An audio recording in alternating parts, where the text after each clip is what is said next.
el golpe de Estado del presidente Castillo tuvo un eco inicial en los 2, 3 o 4 primeros días, cuando algunos sectores incluso solicitaban que él sea puesto en libertad y repuesto. No obstante, en los últimos 15, 20 días, las demandas de la gente son mucho más precisas, especialmente el asunto de las elecciones adelantadas. Y quizás en ese punto, los poderes públicos, me refiero al Ejecutivo y Legislativo, no han puesto el esfuerzo necesario. Hoy día, en la reunión del Acuerdo Nacional, inusualmente, pero de muy buen talante, el presidente de la Conferencia Episcopal, el Monseñor Cabrejos, dio lectura a una propuesta de un conjunto de reformas y de decisiones políticas. Y en esa lectura propuso, por ejemplo, adelantar la legislatura, que no sea en marzo, que sea en el mes de febrero, para votar el adelanto electoral, y en segundo lugar, ¿no?, avanzar en reformas lo más rápido posible. Entonces la gente tiene la sensación de que, si bien es cierto, el Congreso está yendo lentamente al adelanto electoral, no es lo suficiente. Y segundo, me parece que sobre la mesa hay algunas cosas que aparecen complicadas, como por ejemplo esto de borrarse a los organismos electorales para comprometer la independencia del sistema electoral. Es inaceptable, dicho sea. Absolutamente inaceptable. Que lo que ha reconocido el gobierno hoy día es que son 9.000 los ciudadanos que hoy día se han expresado. No estamos hablando entonces de una turba, estamos hablando de comunidades campesinas. Para que una comunidad campesina venga, se desplace de su zona a la capital, que es Puno, o a Juliaca, tienen que ser tomadas decisiones. O sea, esta idea de que cuando los pobres se movilizan siempre son azuzados, como si es que no tuviesen conciencia, me parece muy peligroso como relato de la crisis. Si cambiásemos de relato de la crisis y decimos que los que tenemos enfrente también tienen razón y tienen demandas que hay que escuchar, entonces la cosa cambia. Ese era el sentido de hoy inicial de la reunión del Acuerdo Nacional, cómo escucharnos, y ni siquiera cómo dialogar, sino cómo empezarnos a escuchar. Pero para escucharnos tenemos que cambiar de relato. Ese relato, allá están ellos y aquí estamos nosotros, creo que no ayuda. Hace no menos de una hora pude conversar con el gobernador regional de Puno, recién electo, y él se alineaba un poco en lo que planteas, en el sentido de, me decía, no sabes cómo nos ha dolido que digan que el narcotráfico está moviendo a la gente. Y no sabes cómo ha dolido a la gente que se les diga terroristas y vándalos. Es decir, el relato desde Lima había, según el gobernador regional, enardecido aún más a los propios manifestantes. Ningunear, subestimar, decir que todos no están equivocados y que aquí existe una enorme conspiración interna y externa contra la democracia, me parece que es un error. Porque creo que pone sobre la mesa una cuestión, ¿no? Es decir, que el problema fundamental de Perú es el orden.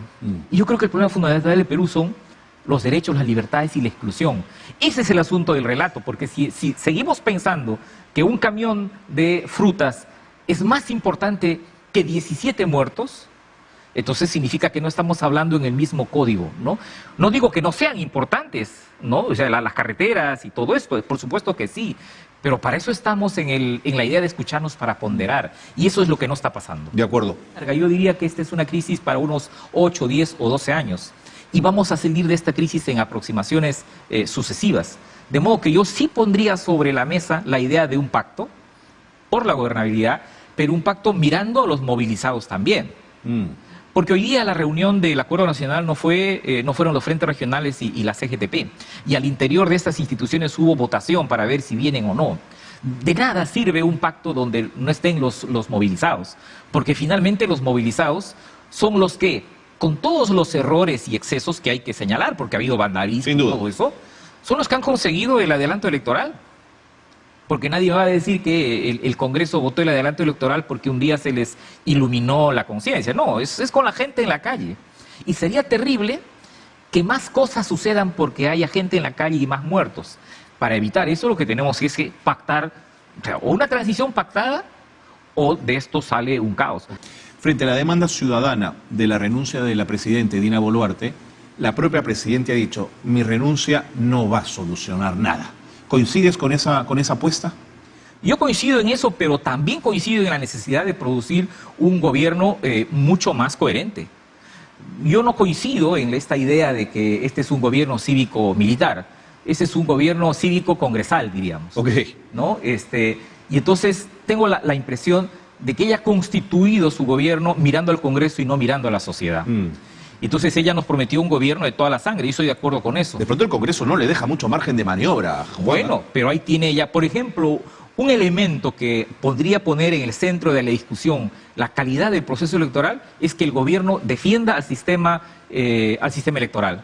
Pero si el gobierno se pone de costado, a mí me parece que esto no ayudaría. Una segunda cuestión es que hay que pedir perdón por las víctimas. Hay que ser proactivos en esto. Que ellos son responsables. Si has escuchado, no asumen la responsabilidad de los fallecidos hoy.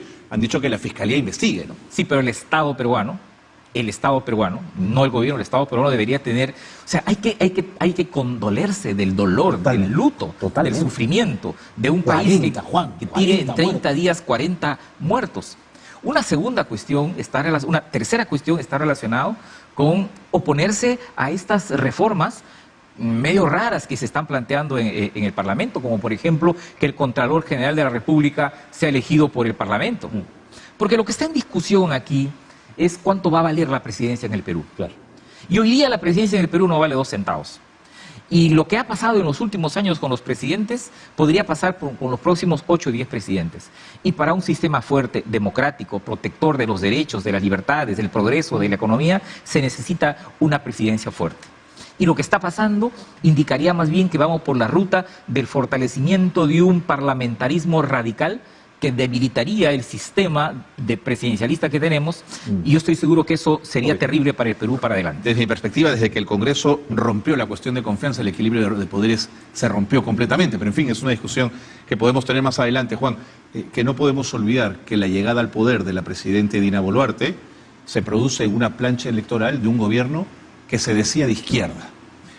Hoy no parece ser el talante de la presidenta. ¿Sientes que pueda estar cooptada, que es un rehén de la derecha del Congreso de la República, de esa derecha ultramontana, conservadora, tosca, de la que has hablado? Pero más, sí, yo creo que frente a esta idea de que ese es el gobierno cívico-militar, yo diría, no maltratemos los términos de la teoría política. Un gobierno cívico-militar tiene determinadas características, una dictadura tiene determinadas características. Yo diría que sí, su debilidad lo lleva a respaldarse en una derecha parlamentaria, pero también una derecha que está en la sociedad, ¿no? Una derecha incluso mediática. No, sin duda. ¿No? Sin duda. Que es una derecha concentrada expresa esa derecha. Y además es una derecha que la acepta, la mastica, pero no la pasa. ¿No es cierto? Porque finalmente desafiar a estos sectores conservadores en el Perú siempre ha sido una cosa complicada, y los que lo han hecho siempre han sufrido las consecuencias. Estos sectores nunca terminan de perdonarte, ¿no? El giro que dio Humala el año 2011 fue de 180 grados. Clarísimo. ¿No? ¿Y dónde terminó Humala?